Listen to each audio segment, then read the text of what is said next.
சிலர் இறக்கும்போது வானத்தை ஆச்சரியமாக பார்ப்பார்கள் அல்லது திடீரென்று அமைதியாவார்கள்.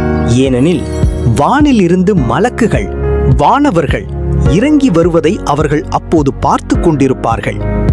ஒரு நல்ல மனிதனின் உயிர் பிரியும் போது சொர்க்கத்திலிருந்து வெண்ணிற முகம் கொண்ட மலக்குகள் வருவார்கள். அவர்கள் சொர்க்கத்தின் பட்டு துணியையும் நறுமணத்தையும் கொண்டு வருவார்கள். ஓ தூய ஆத்மாவே, இறைவனின் மன்னிப்பை நோக்கி அமைதியுடன் வெளியே வா என்று மலக்குகள் அழைப்பார்கள்.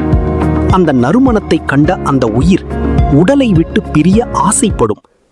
ஆனால் ஒரு பாவியின் உயிர் பிரியும் போது கருத்த முகம் கொண்ட மலக்குகள் நரகத்தின் கபனுடன் வருவார்கள்.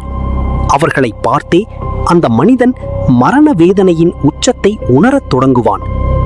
உயிர் பிரியும் வேதனையை பற்றி நபி ஸல்லல்லாஹு அலைஹி வஸல்லம் அவர்கள் மிக கடுமையாக எச்சரித்துள்ளார்கள்.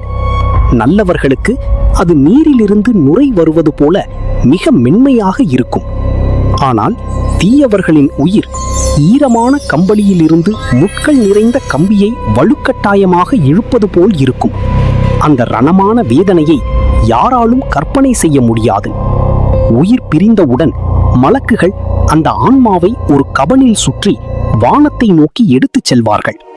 அப்போது வானவர்கள், இந்த நறுமணம் மிக்க நல்ல ஆத்மா யார் என்று வியப்புடன் கேட்பார்கள்.